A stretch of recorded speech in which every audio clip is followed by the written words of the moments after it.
ఏపీలో డిఎస్సి ఉద్యోగం సాధించాలంటే ఆంధ్ర సివిల్స్గా ప్రసిద్ధిగాంచింది. అయితే 2008, 2014లో 2008లో ఎస్జిటి జిల్లా మొదటి ర్యాంకర్గాను, 2014లో జరిగిన స్కూల్ అసిస్టెంట్ మ్యాథమెటిక్స్లో జిల్లా టాపర్గాను విజయం సాధించినటువంటి గోరుకల్ రాజశేఖర్ సార్ మనతో ఉన్నారు. అయితే వాటితో పాటు గతంలో జరిగినటువంటి 2018, 19 డిఎస్సిలో కూడా దాదాపు ఒకే బ్యాచ్లో 30 మంది విద్యార్థులు ఉపాధ్యాయులుగా ఈరోజు బోధించుతున్నటువంటి పరిస్థితి ఉంది. అయితే ప్రస్తుతం ఉండేటటువంటి ఈ యొక్క రానున్న డిఎస్సిలో ఇంగ్లీష్ని ఎలా ప్రిపేర్ కావాలి, ఇంగ్లీష్ అంటే పెనుభూతంగా అభ్యర్థులు చూస్తూ ఉంటారు.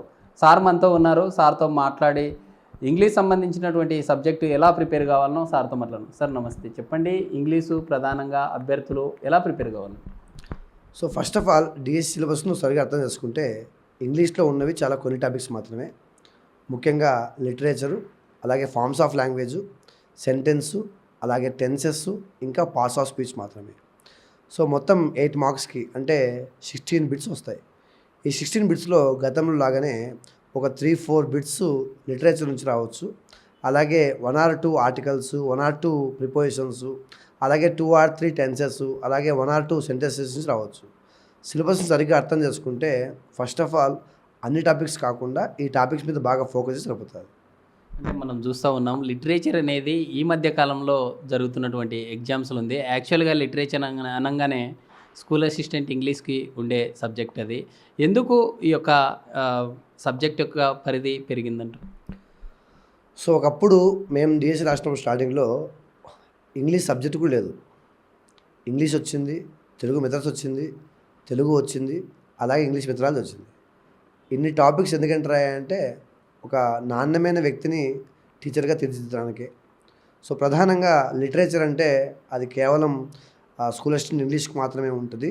కాబట్టి ఎస్జిటికి ఎప్పుడు పెట్టారులే అనుకున్నారు చాలామంది కూడా. సో 2018లో తొలిసారిగా నావలిస్టులు, ఎస్సేయిస్టులు, అలాగే లిటరేచర్లో ఉన్న అణువు కూడా సిలబస్లో పెట్టాడు. వాస్తవానికి అప్పుడు అందరూ ఏమనుకున్నారంటే టెక్స్ట్ బుక్లో ఉన్నటువంటి కవులు చాలామంది ఉన్నారు కాబట్టి ఏమిచ్చినా టెక్స్ట్ బుక్లో చేశారు కాబట్టి డిఎస్సి కంటే, కాబట్టి అవి చదువుకుని పోయినారు. పోయినసారి ఇచ్చినటువంటి 20 బిట్స్లో దాదాపుగా 3-4 ప్రశ్నలు వాటిలో అడిగేసరికి, వాటిలో కూడా ఎప్పుడు చూడని టాపిక్స్ ఉండేసరికి పిల్లలకు లిటరేచర్ అంటే ఒక భయం ఏర్పడడం మాత్రం వాస్తవానికి కాంపిటీషన్ పెరిగే కొద్దీ పిల్లల్లో నాణ్యమైన వ్యక్తులను తీర్చిదిద్దాలంటే, ఆ వ్యక్తులను ఎంచుకోవాలి అంటే ఉపాధ్యాయ నియామక పరీక్షలో ఇలాంటి మార్పులు ఖచ్చితంగా సహజంగా జరిగేటివే. లిటరేచర్ కూడా ఆ క్రమంలో పెట్టింది. ప్రధానంగా స్కూల్ అసిస్టెంట్ లిటరేచర్కు అలాగే ఎస్జిటి లిటరేచర్కు తేడా ఉంటుంది. అదేంటంటే స్కూల్ అసిస్టెంట్లో పర్టికులర్గా కొంతమంది కవులు, అలాగే కొన్ని బుక్స్ ఇస్తాడు, వాటిలో ఉన్న క్యారెక్టర్స్ మీద, అలాగే వాళ్ళు చెప్పిన డైలాగ్స్ మీద అక్కడ ఫోకస్ చేస్తాడు. ఎస్జిటికి వచ్చేపాటికి లిటరేచర్ అంటే ముఖ్యమైనటువంటి పోయట్స్, ఎస్సేయిస్టులు, నావలిస్టులు, మిగతా ఆథర్స్ అంతా అడుగుతాడు. కాబట్టి ఇక్కడ చెప్పాలంటే స్కూల్ అసిస్టెంట్ సిలబస్ కంటే ఎస్జిటి సిలబస్ ఎక్కువ అనిపిస్తుంది. కానీ లిటరేచర్ని కూడా సరిగ్గా అర్థం చేసుకుంటే ఎంత స్పష్టంగా ఉంటుందంటే, ఉదాహరణకి షేక్స్పియర్ కానీ, అలాగే బెర్నార్డ్ షా కానీ, అలాగే మార్క్ ట్వైన్ కానీ, అలాగే చార్లెస్ డికెన్స్ కానీ, ప్రతి ఒక్క ఇంగ్లీష్ పుస్తకాల్లో బాగా ఫేమస్ పుస్తకాలు రాసినంత కూడా ఫేమస్ వ్యక్తులే. అయితే చదివే విధానం ఎలా ఉండాలంటే 14th centuryలో అంటే ఇంగ్లీష్ దాదాపుగా మోడర్న్ ఇంగ్లీష్ స్టార్ట్ అయ్యి దాదాపుగా ఓన్లీ 500 years అయింది. ఈ 500 yearsలో ఒక్కొక్క శతాబ్దంలో ఉన్నటువంటి ముఖ్యమైన కవుల జాబితా పోయినసారి అడిగాడు. 17th centuryకి చెందిన కవి అని అడిగాడు. అంటే ఒక శతాబ్దానికి చెందిన కవుల గురించి దృష్టి కూడా ప్రస్తుతం ఉండాలి. సో దాంతోపాటు ఒక్కొక్క టాపిక్లో ఉన్నటువంటి ముఖ్యమైన అంశాలు, ఫర్ ఎగ్జాంపుల్ నావల్ తీసుకుంటే నావల్లో కొన్ని కామెడీ నావెల్స్ ఉన్నాయి, కొన్ని సైకలాజికల్ థ్రిల్లర్స్ ఉన్నాయి. అలా ఒక్కొక్క విభాగంలో ఉండేటువంటి ముఖ్యమైన చదువుకోవాలి. వాటితో పాటు సాహిత్య ప్రక్రియలు చాలా ముఖ్యమైనవి. ఎలెగి, అలాగే ఎస్సే కావచ్చు, లేకపోతే నావెల్ కావచ్చు, ఇలా ప్రతి ఒక్క టాపిక్లో ఏం చేస్తున్నాడంటే చాలా అద్భుతంగా ప్రశ్నలు తయారవుతుంది. పోయిన డిఎస్సిలో ఓడ్ అనే ఒక సాహిత్య ప్రక్రియ గురించి దాదాపుగా ఒక 10 ప్రశ్నలు వచ్చాయి. సో సాహిత్య ప్రక్రియని చదివి ఆ ప్రక్రియల్లో ముఖ్యమైన పుస్తకాలు ఏంటో చదువుకొని ప్రతి ఒక్క కవికి సంబంధించి కనీసం ముఖ్యమైనటువంటి రచనల జాబితా చదువుకుంటే ఈ ఎగ్జామ్లో మనం కాన్ఫిడెంట్గా 1 or 2 బిట్స్ చేసినా కూడా మిగతా వాటికి ఒక బూస్టప్ దొరుకుతుంది. ఆ 3 or 4 బిట్స్ను మనం ధైర్యంగా ఎదుర్కొనే అవకాశం ఉంటుంది. మొత్తం ఇంగ్లీష్ సిలబస్ అంతా చూస్తే మిగతా అంతా ఎలాగైనా చేయొచ్చు. ఒక లిటరేచర్ మాత్రమే చాలామంది పిల్లలు భయపడతా ఉన్నారు. వాస్తవానికి అలాంటి భయమేం పడకుండా ఒక్కొక్క కవి గురించి మనం తెలుగులో ఏ విధంగా అయితే గురజాడ అప్పారావు గురించి, అలాగే కందుకూరి వీరేశలింగం గురించి, అలాగే ప్రతి కవి గురించి చదువుతాం కదా, అలాగే ఇంగ్లీష్లో కూడా ఏం చేయాలంటే ప్రతి పోయెట్, ప్రతి ఎస్సేయిస్ట్, ప్రతి నావలిస్ట్, ఎవ్రీ ఆథర్ని కూడా మనం కరెక్ట్గా ఫోకస్ చేసి చదవగలిగితే అది కూడా పెద్ద కష్టమేం కాదు. ఉదాహరణకు చూడండి, ద హ్యామ్లెట్ అనేటువంటి నావల్ రాసింది ఎవరయ్యా అంటే షేక్స్పియర్ గారు. ఇక్కడ మనం హ్యామ్లెట్లో ఉన్న క్యారెక్టర్స్ ఏంటి, అందులో ఉన్న డైలాగ్స్ ఏంటి, దాని యొక్క థీమ్ ఏంటి, ఇంత డెప్త్గా ఇంకా లిటరేచర్ లేదు. మనం తెలుసుకోవాల్సింది ఏంటి, కవులు, వాళ్ళ యొక్క రచనలు, వాటిలో ఫేమస్ ఏంటి. నిజంగా ఏదైనా రచన ఉన్నప్పుడు ఆ రచనలో కొన్ని పుస్తకాల్లో ఫేమస్ క్యారెక్టర్స్ ఉంటాయి, అలాంటివి తెలుసుకోవడము. అలాగే నావల్కు, అలాగే ఎలగి కావచ్చు, ఎపిక్ కావచ్చు, అలాగే ప్రతి ఒక్క సాహిత్య ప్రక్రియ చదువుకొని అసలు ఓడ్ అంటే ఏంటి, కప్లెట్ అంటే ఏంటి, ఆ స్టాంజాకు తర్వాత మిగతా ఉన్నట్టు ప్రక్రియలకు తేడా ఏంటో కరెక్ట్గా అర్థం చేసుకుంటే లిటరేచర్ కూడా చాలా ఈజీగా మార్క్స్ తెచ్చుకోవచ్చు. లిటరేచర్ అనగానే మొదటగా మన అభ్యర్థులు రవీంద్రనాథ్ ఠాగూర్ కావచ్చు, లేదా మన భారత సంబంధించినటువంటి రవీంద్రనాథ్ ఠాగూర్తో పాటు ఆర్కే నారాయణ ఇలాంటి వారి గురించి చదువుకుంటారు. అంటే విదేశీయులు అయినటువంటి ఆర్థర్స్ గురించి కొంత నెగ్లెక్ట్ చేసే ఛాన్స్ ఉంటుంది. అంటే ఇదంతా ఎలా ప్రిపేర్ కావాలి? వాస్తవానికి మనం మొదలు పెట్టాల్సిందైతే మీరు అన్నట్టు ఆర్కే నారాయణ గారు, అలాగే రవీంద్రనాథ్ ఠాగూర్ గారు ఇలాంటి భారతీయ రచనలతోనూ మొదలుపెట్టాలి. ఎందుకంటే మనకు బాగా పరిచయం ఉంటాయి. ఫర్ ఎగ్జాంపుల్ ద గైడ్ అనగానే మనకు ఆర్కే నారాయణ గారు గుర్తొస్తారు. మరి భారతీయ రచనల్లో ముఖ్యమైన వాళ్ళ లిస్ట్ రాస్తే అంతా కలిపితే మనం చదువుకోవాల్సిన వాళ్ళు ఒక 50 మంది కిందకు ఉండరు. అయితే మన ప్రిపరేషను కేవలం భారతీయ రచనల దగ్గరే ఆగకుండా నిజంగానే విదేశాల్లో కూడా చాలామంది చూడండి. ఉదాహరణకి మార్క్ ట్వైన్, అలాగే చార్లెస్ డికెన్స్. లాస్ట్ టైం చాలా బ్యూటిఫుల్ క్వశ్చన్స్ ఫ్రేమ్ అయ్యాయి. బట్ అడిగిన ప్రతి ఒక్క పుస్తకం కూడా వరల్డ్లో the most famous are most sold పుస్తకం ఏంటో ఖచ్చితంగా అది. కాబట్టి జాతీయంలో ఉన్నటువంటి రచనలే కాకుండా అంతర్జాతీయ రచనలు కూడా చదువుకోవాలి. అలాగే ఏ నావల్కో లేకపోతే ఏ పోయమ్స్కో స్టికాన్ కాకుండా ప్రతి ఒక్క సాహిత్య ప్రక్రియ తెలుసుకొని ఆ సాహిత్య ప్రక్రియలో ముఖ్యమైన పుస్తకాల పేర్లు, ముఖ్యమైన కవుల పేర్లు, అది ఇండియా అయినా సరే విదేశాల్లో అయినా సరే చదువుకోవడం చాలా ముఖ్యం. కాకపోతే ఏంటంటే మనం ఫాలో అయ్యేది బ్రిటిష్ ఇంగ్లీష్ కాబట్టి ఎక్కువ శాతం ఈ బ్రిటిష్ ఎస్సేయిస్టు, నావలిస్టు కనిపించడానికి ఎక్కువ అవకాశం ఉంటుంది. ఫార్మ్స్ ఆఫ్ లాంగ్వేజ్ను అభ్యర్థులు ఎలా ప్రిపేర్ కావాలి? సో ఫార్మ్స్ ఆఫ్ లాంగ్వేజ్ అంటే మనం తెలుగులో సాహిత్య ప్రక్రియలు అంటారు. ముఖ్యంగా ఎస్సే రైటింగ్ కావచ్చు, లెటర్ రైటింగ్ కావచ్చు, లేకపోతే ప్రెస్సీ రైటింగ్ కావచ్చు. ప్రతి ఒక్క ప్రక్రియ మనం నిర్వహించేటప్పుడు స్టెప్స్ ఏంటి. ఫర్ ఎగ్జాంపుల్ ఎస్సే రైటింగ్ రాస్తున్నాం. ఫస్ట్ ఇంట్రడక్షన్ ఎలా ఉండాలా, లాస్ట్లో కంక్లూజన్ ఎలా ఉండాలా, మధ్యలో మెసేజ్ ఏ విధంగా ఉండాలా. అలాగే ఎస్సే రైటింగ్లో మనం చూపర్లను ఆకట్టుకోవడానికి, చదివే వాళ్ళను ఆకట్టుకోవడానికి ఒక హుక్ సెంటెన్స్ను రాస్తాం. హుక్ సెంటెన్స్ అంటే విచ్ అట్రాక్ట్స్ ద రీడర్ని అట్రాక్ట్ చేసే సెంటెన్స్ని మనం హుక్ సెంటెన్స్ అంటారు. కాబట్టి ఎస్సే రైటింగ్ చదువుతున్నామా లేకపోతే ఒక పొయట్రీలో ఉన్న ఫామ్స్ చదువుతున్నామా అనేది ముఖ్యం కాదు. ఏ టాపిక్ చదివినా, ఏ ఫామ్ చదివినా ఆ ఫామ్లో థీమ్ ఏముంటుంది. ఇప్పుడు ఫర్ ఎగ్జాంపుల్ తెలుగులో చూడండి, శతక పద్యాలంటే నీతి, వైరాగ్యం ఇలాంటి అంశాలు ఉంటాయి. అలాగే ఇంగ్లీష్లో కూడా ఎలెగీ అంటే సాడ్ పొయం అని అర్థం, సోనెట్ అంటే 14 లైన్ల పొయం అని అర్థం. అలా ప్రతి ఒక్క ప్రక్రియ అందులో ఏముంటుంది, దాని థీమ్ ఏమై ఉండొచ్చు, ఎన్ని లైన్స్ ఉంటాయి, వాటిలో మనము రైమింగ్ ఉంటుందా లేదా, ఇలాంటి అంశాలు నేర్చుకుంటే. అలాగే ముఖ్యంగా లెటర్ రైటింగ్ గురించి, ఎస్సే రైటింగ్ గురించి ఎక్కువ అడిగే అవకాశం ఉంటుంది. కాబట్టి పర్టికులర్గా ఆ రెండు, అలాగే ప్రెస్సీ రైటింగ్, ఈ 3 టాపిక్స్ని పర్టికులర్ చూసుకొని ఈ పొయట్రీలో ఉన్నటువంటి టైప్స్, అలాగే నావెల్లో ఉన్నటువంటి టైప్స్ ఒకసారి తెలుసుకొని వాటి యొక్క రాసేటువంటి క్రమం, ఒక ఏ ప్రక్రియ మనం ప్రారంభిస్తున్నా పరిచయం ఎలా ఉంటుంది, మధ్యలో మనం అందించాల్సిన సమాచారం ఏ విధంగా ఉంటుంది, చివరికి ముగింపు ఎలా ఉంటుందో రాస్తాం. కాబట్టి ప్రతి ఒక్కదానికి ఉన్న స్టెప్స్, ఆ స్టెప్స్లో మనం చేసేటువంటి పనులు. అలాగే ఒక ఎస్సే రాసినప్పుడు ఫర్ ఎగ్జాంపుల్ బెకన్ ఎస్సేస్ చాలా ఫేమస్. యాక్చువల్గా ఫ్రెంచ్ సాహిత్యంలో మొదలైన ఎస్సే రైటింగు ఇంగ్లీష్లోకి ఎలా వచ్చింది, ఇంగ్లీష్లో ఎందుకు బెకన్ ఎస్సే చాలా ఫేమస్, ఇలాంటి అంశాలన్నీ మనం చదివినాం అనుకోండి. ఫార్మ్స్ ఆఫ్ లాంగ్వేజ్ కూడా చాలా ఈజీ టాపిక్కే. బట్ ఇన్ఫర్మేషన్ అనేది కరెక్ట్గా గ్యాదర్ చేసుకోవాల్సిన అవసరం అభ్యర్థులకు ఉంటుంది. అంటే గ్రామర్ మొత్తం అభ్యర్థులు చదవాలంటారా? అంటే దాదాపుగా గ్రామర్‌లో చూసుకున్నట్లయితే 18 నుండి 22 టైప్స్ ఆఫ్ గ్రామర్స్ ఉంటుంది. అంటే డీఎస్సీకి ప్రిపేర్ అయ్యే అభ్యర్థులు మీరన్నట్లుగా మనం ఇందాక మాట్లాడుకున్నట్టుగా టెన్సెస్, ఈ parts of speech, articles, prepositions అన్నారు.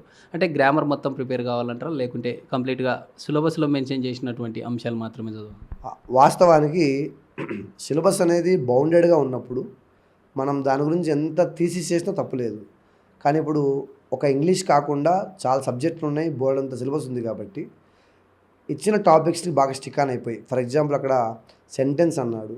సెంటెన్స్ అంటే ప్యాసివ్ వాయిస్, యాక్టివ్ వాయిస్ ఇవ్వచ్చా అంటే అవకాశం ఉంది. అలాగే synthesis, simple complex compound sentence ఇవ్వచ్చా? ఇవ్వచ్చు. సాంప్రదాయకంగా కేవలం interrogative, imperative, assertive, exclamatory sentences కాకుండా వీటి గురించి కూడా అడగొచ్చు. అలా అని చెప్పి మనం వాటి మీద ఎప్పుడు ఫోకస్ చేయాలంటే మన సిలబస్ కంప్లీట్ అయినప్పుడు. అలాగే టెన్స్, దాంతోపాటు ఆర్టికల్స్, ప్రిపోజిషన్స్ ఇచ్చాడు. ఈ 4 టాపిక్స్ స్టిక్ అయినప్పటికీ కరెక్షన్ ఆఫ్ సెంటెన్స్ కింద ఏమడగవచ్చు? ఏ టాపిక్ అని అడగవచ్చు. వాస్తవానికి పార్ట్స్ ఆఫ్ స్పీచ్లోనే చాలా బోల్డంత టాపిక్స్ ఉంటాయి. నౌను, ప్రొనౌను, అడ్జెక్టివ్, అడ్వర్బ్, వాటి యొక్క టైప్స్, అలాగే ఒక సెంటెన్స్లో వచ్చేటువంటి క్రమం. సో సింటాక్స్ మీద బాగా ఫోకస్ చేయాలి, వర్డ్ ఆర్డర్ మీద. ప్రొనౌన్స్ ఏ క్రమంలో వస్తాయి, అడ్జెక్టివ్స్ ఏ క్రమంలో వస్తాయి, అడ్వర్బ్స్ ఏ క్రమంలో వస్తాయి తెలుసుకోవాలి. అలాగే types of pronouns, types of adverbs ఎక్కువ ఫోకస్ చేయాలి. అలాగే ఇంటర్జెక్షన్లో కూడా మనం వాడే ప్రతి ఇంటర్జెక్షన్కి కూడా ఒక అర్థం ఉంటుంది. ఏ సందర్భంలో ఏ ఇంటర్జెక్షన్ వాడో తెలుసుకోవాలి. సో ఇక్కడ ఉన్నది 4-5 టాపిక్లు అయినప్పటికీ కూడా వాటి గురించి సమగ్రంగా చదివి మీరు అన్నట్టు ఇంకా ఎక్కువ టైం ఉంటే కనుక కరెక్షన్ ఆఫ్ సెంటెన్స్ కింద మనం ఏం చేయొచ్చు అంటే ఆ టాపిక్స్లో ఉన్నటువంటి ముఖ్యమైన రూల్స్ కూడా నేర్చుకోవచ్చు. మీరు గతంలో ఇంటర్న్షిప్ బ్యాచ్ పేరిట దాదాపు 30 మంది ఎవరైతే అభ్యర్థులు ఉన్నారో ఉద్యోగాలు సాధించి స్కూల్లో టీచింగ్ చేస్తూ ఉన్నారు. అయితే ఈ మధ్యకాలంలో కూడా ఇంగ్లీష్ సంబంధించినటువంటి బుక్స్ కూడా రిలీజ్ అయ్యాయి. అంటే పార్ట్స్ ఆఫ్ స్పీచ్లో దాదాపుగా 8 రకాలుగా ఉండే వాటికి సంబంధించి ఏదన్నా ఈజీగా అభ్యర్థులకు యూజ్ అయ్యేటటువంటి, ఇప్పుడు నౌన్ అంటేనే ఆ క్వశ్చన్ చూడంగానే ఐడెంటిఫై చేశాను. Noun, pronoun, verb, adverb, adjectives ఇందాక మీరు అన్నట్లుగా వాటి గురించి అభ్యర్థులకు ఏం చెప్పాలి? నిజానికి ప్రతి టాపిక్ను కూడా సమగ్రంగా చదివేటప్పుడు నౌన్ టైప్స్ చదువుకోండి. Common noun, proper noun, abstract noun, material noun చదివేటప్పుడు ఒక పదం నౌన్ కావాలంటే అది ఖచ్చితంగా సబ్జెక్టు స్థానంలో కానీ ఆబ్జెక్ట్ స్థానంలో కానీ ఉండాలి. మరి సబ్జెక్టు స్థానంలో ఉన్న ఏ పదాన్నైనా నౌన్ అనొచ్చు అంటే for example walking is good for health. Walking అనేది అక్కడ నౌన్ అవుతుంది. సో పాస్ట్ పార్టిసిపుల్కి, ప్రజెంట్ పార్టిసిపుల్కి, నౌన్కి అంటే జెరండ్కు మధ్య తేడాలు తెలుసుకుంటే ఏం చేయొచ్చు? నౌన్ని ఈజీగా గుర్తుపట్టవచ్చు. అలాగే ప్రొనౌన్లో for example myself, yourself లాంటి పదాలు వస్తాయి. మై సెల్ఫ్ అనేది స్టార్టింగ్లో వస్తే ఒక కేసు అవుతుంది. అదే మై సెల్ఫ్ అనేది లాస్ట్లో ఆబ్జెక్ట్ స్థానంలో వస్తే దానికి ఒక పేరు అవుతుంది. సో వాటిని పోల్చుకోవడం అంటే ఎంపటిక్ అంటే ఏంటి, రెసిప్రోకల్ అంటే ఏంటి, ఎక్కడ మనం వాటిని ఉపయోగిస్తాం తెలుసుకోవాలి. సో ప్రొనౌన్ అయినా, అడ్జెక్టివ్ అయినా, అడ్వర్బ్ అయినా సరే. ఫర్ ఎగ్జాంపుల్ చూడండి, NASA.com.pn అనేటువంటి ఒక చిన్న కోడ్ ఉంటుంది అడ్జెక్టివ్ క్రమానికి. సో అడ్జెక్టివ్లో ఫస్ట్ సైజ్ వస్తుందా, షేప్ వస్తుందా, లేకపోతే ఒపీనియన్ వస్తుందా, లేకపోతే ఏది వస్తుందా అనేది జస్ట్ ఒక కోడ్ గుర్తుపడిన చాలు. కాబట్టి ప్రతి అంశాన్ని సమగ్రంగా చదవడం, దానికి సంబంధించి బోలెడంత ప్రాక్టీస్ చేయడం. ఫర్ ఎగ్జాంపుల్ చూడండి, ప్రొనౌన్ టైప్స్ దాదాపుగా 10 ఉంటాయి. ఆ 10 ప్రొనౌన్ టైప్స్ బాగా చదువుతాం, బాగా అర్థమవుతుంది. బట్ ఎగ్జామ్లో మనం పొరపాటు చేస్తాం. అలా చేయకుండా ఉండాలంటే ఏం చేయాలా? బాగా ప్రాక్టీస్ చేయాలి. అది నౌన్ టైప్స్ మీద కావచ్చు, ప్రొనౌన్ టైప్స్ మీద కావచ్చు, అడ్వర్బ్ యొక్క క్రమం మీద కావచ్చు, అడ్జెక్టివ్ క్రమం మీద కావచ్చు, ఇంటర్జెక్షన్ పదాల యొక్క అర్థం మీద కావచ్చు, అలాగే లింకర్స్, కంజంక్షన్స్ మీద కావచ్చు. పార్ట్స్ ఆఫ్ స్పీచ్ మాత్రం ఒక కీ రోల్ పోషిస్తుంది లిటరేచర్తో పాటు ఈసారి. అలాగే ఆర్టికల్స్, ప్రిపోజిషన్స్ అయితే ఇక కామన్గా ఇస్తాడు. అంటే బోల్డ్ అండ్ రూల్స్ ఏం లేవు వాటిలో, కాకపోతే ఉన్నవే మనం బాగా చదువుకోవాలి. ఫర్ ఎగ్జాంపుల్ పంజాబ్ అనే రాష్ట్రం ముందు ఆర్టికల్ వస్తుందా అంటే ప్రత్యేకంగా ప్రాపర్ నౌన్ ముందు రాదు కదా అని ఒక కామన్ సెన్స్తో ఆన్సర్ చెప్పేస్తాం. But Punjab is the group of 5 rivers. So group of things ముందు, గ్రూప్ ఆఫ్ రివర్స్ ముందు ఖచ్చితంగా ఏం రావాలి? ద అనే ఆర్టికల్ వాడాలి. కాబట్టి ఇలాంటి కామన్ సెన్స్గా ఉపయోగపడేటువంటి అంశాలు నేర్చుకుంటూ పోతే ఇంగ్లీష్ కంటే ఈ సబ్జెక్ట్ ఇంకోటి ఉండదు. ఎందుకంటే ఇంగ్లీష్లో జస్ట్ రూల్స్ నేర్చుకోవడం, ఆ రూల్స్లో ఉన్నటువంటి తేడా తెలుసుకొని బాగా ప్రాక్టీస్ చేస్తే ఎగ్జామ్ హాల్లో చాలా ఫాస్ట్గా ఆన్సర్ చేసేయచ్చు. మ్యాథ్స్లో ఎట్లయితే ఒక సూత్రం వాడతామో ఇంగ్లీష్లో కూడా బోల్డ్ అని కోడ్స్ ఉన్నాయి, అలాగే బోల్డ్ అని రూల్స్ ఉన్నాయి. ఆ రూల్స్ తెలుసుకుంటే ఇంగ్లీష్ని కూడా చాలా కాన్ఫిడెంట్గా ఆన్సర్ చేసే ఎగ్జామ్ హాల్లో. ఇంగ్లీష్ అంటేనే మీరు అన్నట్లుగా పార్ట్స్ ఆఫ్ స్పీచ్ కావచ్చు, ప్రధానంగా టెన్సెస్ కీలక పాత్ర అని చెప్పుకోవచ్చు. Present, past, future tense. అందులో సబ్వేగా 4 మనం డివైడ్ చేసుకుంటే ఓవరాల్గా 12 టెన్సెస్ ఉంటాయి. ఈ టెన్సెస్ సంబంధించి మీరు గతంలో ఎలా దీన్ని అభ్యర్థులకు ఈజీగా యూజ్ అయ్యే విధంగా వాటిని ఐడెంటిఫై చేశారు, అభ్యర్థులకు సంబంధించి ఈజీగా ఎలా ఐడెంటిఫై చేయొచ్చు అంటారు? అంటే ఈ టెన్సెస్ని, ఈ సెంటెన్స్ని చూడగానే ప్రజెంట్, ఫాస్ట్, ఫ్యూచర్లో ఎలా ఐడెంటిఫై? ఓకే, టెన్సెస్ గురించి అయితే పిల్లలు బోల్డ్ అంతా కంగారు పడుతూ ఉంటారు. అదొక పెద్ద టాపిక్, బ్రహ్మ పదార్థము, చదివిన రాదు బోల్డ్ అని సెక్షన్ అని చెప్పేసి. వాస్తవానికి ఒక టెన్స్ చదివేటప్పుడు ఆ టెన్స్లో ఉన్న స్ట్రక్చర్ ఏంటి, ఆ టెన్స్లో మనం వాక్యాలు ఎలా నిర్మిస్తాం, అలాగే వాటిలో ఉన్న కీవర్డ్ ఏంటి, ఆ టెన్స్కి అర్థం ఏంటి. ఫర్ ఎగ్జాంపుల్ ఇప్పుడు ఫాస్ట్ కంటిన్యూస్ టెన్స్ అన్నాం అనుకోండి, ఆ యాక్షన్, ఆ వర్బ్ అనేది ఎప్పుడు స్టార్ట్ అయింటుంది, పాస్ట్లోనే స్టార్ట్ అయింటుంది. మరి పాస్ట్లో ఎప్పుడు స్టార్ట్ అయింటుంది, నిన్ననా మొన్ననా 10 రోజుల కిందట అంటే ఆ క్లారిటీ కంటిన్యూస్కు పర్ఫెక్ట్ కంటిన్యూస్కు మధ్య తేడా తెలుసుకుంటే అర్థమవుతుంది. సో కంటిన్యూస్ అంటే లిటిల్ బిట్ ఆఫ్ టైం, కానీ అదే పర్ఫెక్ట్ కంటిన్యూస్ అన్నప్పుడు చాలా లాంగ్ టైం అని అర్థం. సో గతంలో రీసెంట్గా స్టార్ట్ అయ్యి కొంతకాలం కొనసాగి కంప్లీట్ అయ్యింటే దాన్ని మనము పాస్ట్ కంటిన్యూస్ టెన్స్ అంటారు. ఇక్కడ టెన్స్ను ప్రధానం నేర్చేటప్పుడు మొదటగా సింపుల్ అంటే ఏంటి, కంటిన్యూస్ అంటే ఏంటి, పర్ఫెక్ట్ అంటే ఏంటి, పర్ఫెక్ట్ కంటిన్యూస్ అంటే ఏంటి. ఫర్ ఎగ్జాంపుల్ సింపుల్ అన్నాం అనుకోండి, సింపుల్ ప్రజెంట్లో V1 V1S ఉంటుంది, అదే సింపుల్ పాస్ట్లో V2 ఉంటుంది, సింపుల్ ఫ్యూచర్లో విల్ ప్లస్ V1 స్ట్రక్చర్ ఉంటుంది. కంటిన్యూస్ అన్నాం అనుకోండి, ఒక పని కంటిన్యూగా జరుగుతూ ఉంటే ఆ వర్బ్ చివర మనం ఇంగ్ చేరుస్తాం. కాబట్టి ప్రజెంట్ కంటిన్యూస్ అయినా, పాస్ట్ కంటిన్యూస్ అయినా, ఫ్యూచర్ కంటిన్యూస్ అయినా అన్నిట్లో ఇంగ్ ఫామ్ ఉంటుంది. అయితే ఆ ఇంగ్ ఫామ్ ముందు ఏం వాడాలా, బీ ఫామ్ ఉపయోగించాలా. సో బీ ఫామ్స్ అంటే am, is, are, was, were అంటారు. ఇందులో యామ్, ఈజ్, ఆర్ ఏమో ప్రజెంట్ టెన్స్లో వాడతాం, అదే వాజ్, వర్ అయితే పాస్ట్ టెన్స్లో వాడతాం. కాబట్టి am, is, are plus ing ఉంటే అది present continuous, was, were plus ing ఉంటే దాన్ని ఏమంటారు, పాస్ట్ కంటిన్యూస్ అంటారు. మరి ఫ్యూచర్ కంటిన్యూస్ అంటే ఫ్యూచర్ ఫామ్లో ఖచ్చితంగా ఒక మోడల్ ఉంటుంది. సో మోడల్ అంటే MODAL, it's not MODEL.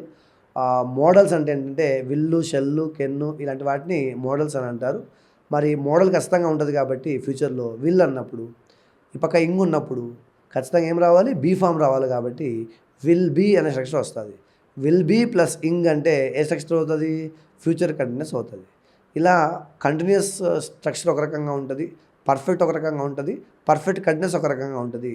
Just ఆ మూడింటి మధ్య కామన్గా ఉన్న విషయాన్ని అర్థం చేసుకొని ఒక్కొక్క టెన్స్కు ఉన్న అర్థం తెలుసుకొని వాటికి ఉన్న కీవర్డ్స్ నేర్చుకోవడం. ఫర్ ఎగ్జాంపుల్ సిన్స్, ఫర్ వచ్చినాయి అనుకోండి, మైండ్లో వెంటనే ప్రజెంట్ పర్ఫెక్ట్ వచ్చేయాలి. అలాగే బై అన్నాం అనుకోండి, ఫ్యూచర్ పర్ఫెక్ట్ కంటిన్యూస్ రావాలి. అలాగే ఐ విష్, ఐ థాట్ లాంటి పదాలు వస్తే సింపుల్ పాస్ట్ గుర్తొచ్చేసేయాలి. రెగ్యులర్లీ, యూజువలీ, ఆఫెన్, సెల్డమ్ ఇలాంటి పదాలు వస్తే కనుక సింపుల్ ప్రెజెంట్ గుర్తు రావాలి. కాబట్టి ఏ టెన్స్ చదివినా వాటి యొక్క కీవర్డ్స్ చాలా ఇంపార్టెంటు, ఆ టెన్స్కున్న అర్థం ఇంపార్టెంటు. అలాగే ఆ టెన్స్ మనం చేసేటప్పుడు ఎలాంటి పొరపాట్లు చేస్తాం. ఫర్ ఎగ్జాంపుల్ చూడండి, look the sun dash in the east, బ్రాకెట్లో రైజ్ ఉందనుకో, 99 మంది ఏం పెడతారంటే రైజెస్.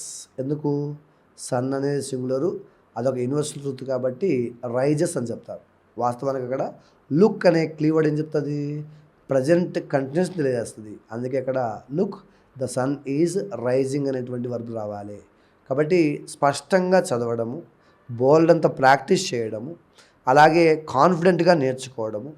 ఒక అంశాన్ని చదివేటప్పుడు, టెన్స్ చదివేటప్పుడు దాని స్ట్రక్చర్ గుర్తుపెట్టుకోవాలి, దాని యొక్క అర్థం గుర్తుపెట్టుకోవాలి, అది ఎక్కడ ఉపయోగిస్తామో గుర్తుపెట్టుకోవాలి, అలాగే ఎగ్జాంపుల్స్ ప్రాక్టీస్ చేయాలి. ఇలా చేస్తే టెన్స్లో మంచి మార్క్స్ తెచ్చుకోవచ్చు.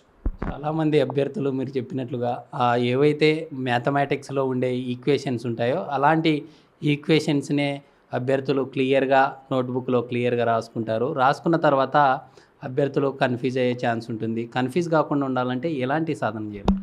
సో కన్ఫ్యూజన్ పోవాలంటే ముందుగా మల్టిపుల్ చాయిస్ క్వశ్చన్స్ ప్రాక్టీస్ చేయాలి. ఎగ్జామ్ హాల్లో మనం ఎదుర్కోబోయేది అలాంటి ప్రశ్నలే కాబట్టి ఇక్కడ అలాంటి ప్రశ్నలు ఒక 50, 100, 200, 500 బిట్స్ ప్రాక్టీస్ చేసేటప్పుడు బోల్డ్ అంత తప్పులు చేస్తాం ప్రాక్టీస్లో.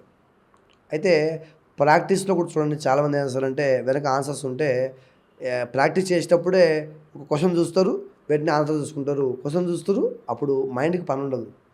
ఒక 50 ప్రశ్నలో 100 ప్రశ్నలు ప్రాక్టీస్ చేసేటప్పుడు నిజాయితీగా ఎగ్జామ్ హాల్లో మనం 100 క్వశ్చన్ ఎగ్జామ్ ఎట్లా రాస్తాం అట్లా రాసి నిజంగా మనకు అర్థం కానివి రౌండప్ చేసుకొని, అలాగే ప్రాక్టీస్ చేసినప్పుడు తప్పుపోయినవి రౌండప్ చేసుకొని మళ్ళీ ఒకసారి పాఠంలోకి వెళ్ళి మళ్ళీ ఇక్కడికి వస్తే చాలా ఈజీగా ఆన్సర్ చేయగలుగుతాం. ప్రాక్టీస్లో లోపం ఉండొద్దు.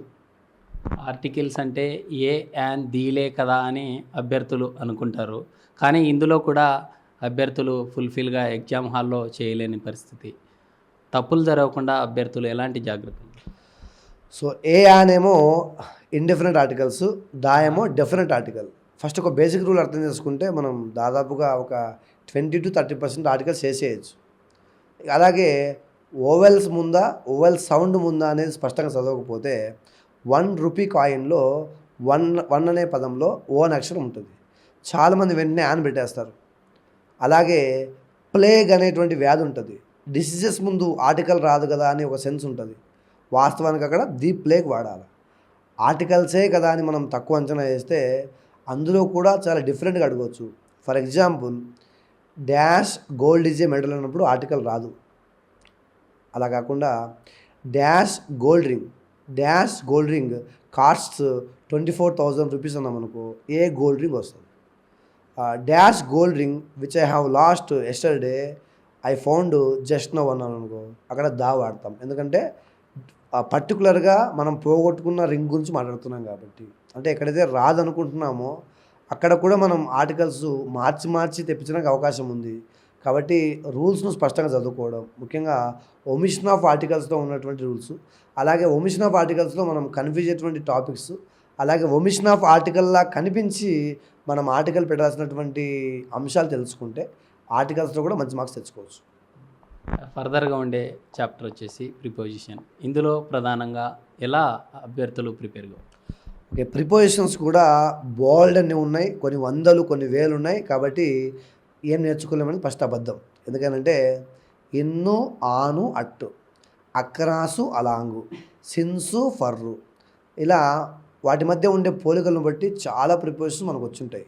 సమస్యల్లో ఏంటంటే ఒక మంచి లిస్ట్ మన దగ్గర లేకపోవడం. ఫర్ ఎగ్జాంపుల్ ఓఎఫ్ఎఫ్ అక్కడ వాడతాము, అట్ ఎక్కడ వాడతాము, ఇన్ ఎక్కడ వాడతాం, విత్ ఎక్కడ వాడతాం, ఒక లిస్ట్ ఉంది. ఫర్ ఎగ్జాంపుల్ అబైడ్ వచ్చింది అనుకోండి, ఖచ్చితంగా బై పెట్టాలి. ఎందుకు అడగకూడదంటే ఇంగ్లీష్ రూల్స్ అలా ఉన్నాయి. ఫర్ ఎగ్జాంపుల్ చూడండి, ఖరంలో మామూలుగా ఖరం అని చెప్తున్నప్పుడు పెద్ద కా పెట్టినప్పుడు ఒక అర్థం వస్తుంది, చిన్న కా పెడితే ఒక అర్థం వస్తుంది.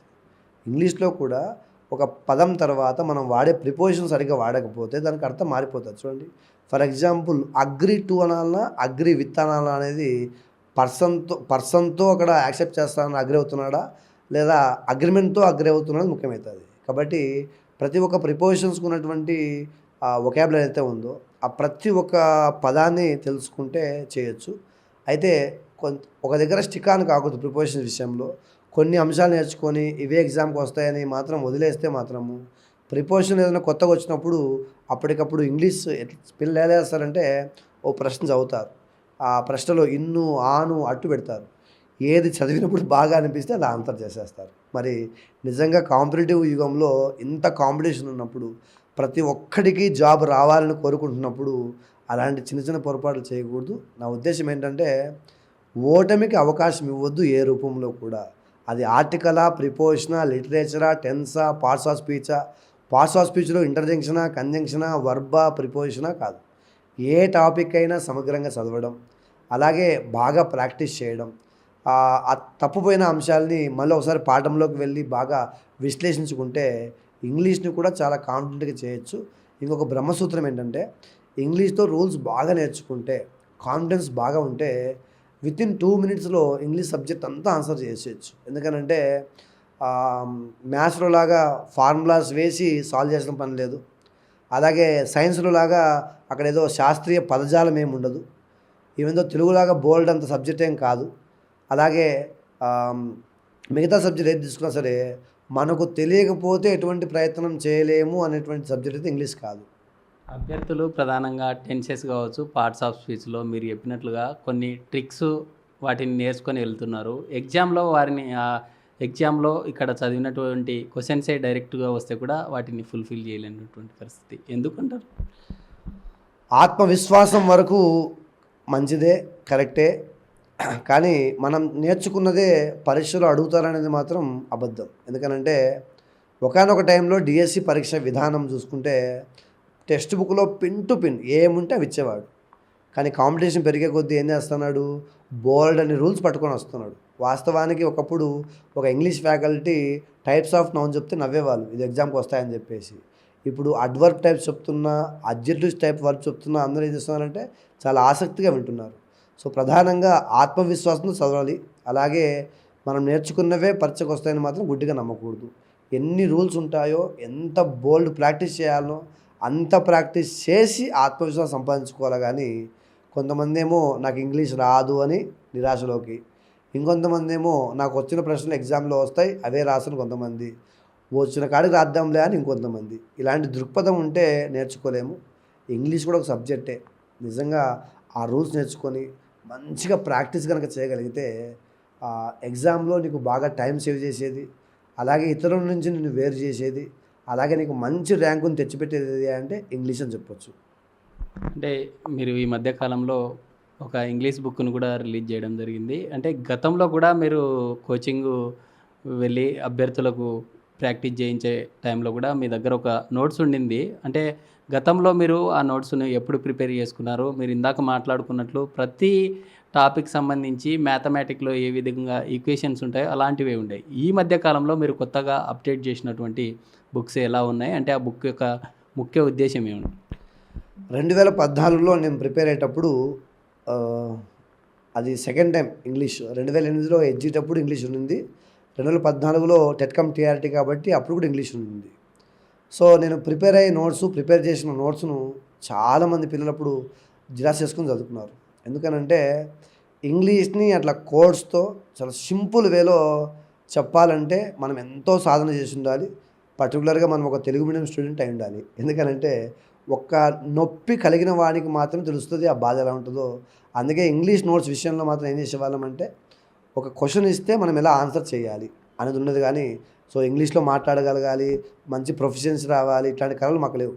ఇంగ్లీష్ ఒక 16 మార్కులకు ఉందనుకోండి, we have to get at least 15 marks అని మేము పోరాడేవాళ్ళం. కానీ ఈ మనం చదవగలుగుతున్నామా లేకపోతే ఈ కొత్తవి కనిపెట్టగలుగుతున్నామా అని ఆలోచించలేదు. But the span of 10 years, 2014 డిఎస్ అంటే ఇప్పుడు 10 years అయిపోయింది. ఈ 10 yearsలో ఈ సబ్జెక్ట్ బాగా డెవలప్ కావడం, సో తరోగా ఆ సబ్జెక్ట్స్తోనే మన జీవితం ఉండడం వల్ల ఏమైందంటే మంచి పుస్తకాలు ఇవ్వగలిగినాం. అంటే గతంలో మీరు ఇంగ్లీషు సబ్జెక్ట్‌కి అంటే మీకు ఎదుర్కొన్నటువంటి ఇబ్బందులు ఏంటి? ఆ యొక్క గ్రామీణ ప్రాంత అభ్యర్థులకు అందించడం కోసమే ఇలా రాశారంటారా books? So first of all English content పుస్తకానికంటే ముందు ఇంగ్లీష్ మెథడాలజీ పుస్తకం రాష్ట్రంలోనే తొలిసారిగా బైలింగ్వల్. ఒకవైపు తెలుగులో ఉంటే ఇంకోవైపు ఇంగ్లీష్లో ఉంటుంది. నిజంగా ఒక గ్రామీణ విద్యార్థి చదివినా కూడా చాలా సులభంగా అర్థం చేసుకునే విధంగా తయారు చేసినాం. అదే స్ఫూర్తితో ఇంగ్లీష్ కంటెంట్ కూడా తయారు చేసినాం. సో నేను పడిన బాధ ఏంటంటే ఒక వాక్యం చదివినప్పుడు త్వరగా అర్థమయ్యేది కాదు, టైం పట్టేది. అంటే అర్థం చేసుకోవడానికి బాగా కష్టపడేవాళ్ళం. ఆ కష్టం పోవాలంటే ఇంత సిలబస్లో ఫాస్ట్గా మూవ్ కావాలంటే ఒకటి చదివినప్పుడు మన మైండ్స్ ఒక స్ట్రక్ కాకూడదు. వెంటనే ఒకసారి తెలుగులో చూసుకుంటే ఒక ఇంతే కదా అని ముందుకు వెళ్ళిపోతాం. అలా ఆ ఇబ్బందులు గమనించుకొని ఏం చేసినామంటే 2 పుస్తకాలు కూడా బైలింగ్వల్ రాసినాం. అలాగే బోల్డ్ అన్ని బిట్స్ ప్రాక్టీస్. ఇంగ్లీష్ మెథడాలజీలో అయితే 3000 బిట్స్ ఇచ్చాము. నిజంగా ఈ మధ్యకాలంలో ఎగ్జామ్స్కి వచ్చిన ప్రతి బిట్ కూడా ఆ పుస్తకాల్లో ఉంది. అంటే ఈ మధ్యకాలంలో మీరు ప్రిపేర్ చేసినటువంటి బుక్లో అంటే దాదాపుగా ఇప్పుడు మనం డిస్కస్ చేసినటువంటి టాపిక్సే ఉన్నాయా? ఇంకా అడిషనల్గా ఏదన్నా ఉన్నాయా? సో ఇంగ్లీష్ పుస్తకం తయారు చేసేటప్పుడు ఏదో ఈ డిఎస్సి కోసమని కాకుండా ఇంగ్లీష్లో ఉన్న ప్రతి టాపిక్ను కూడా అందులో పెట్టాం. దాదాపుగా 30 టాపిక్స్.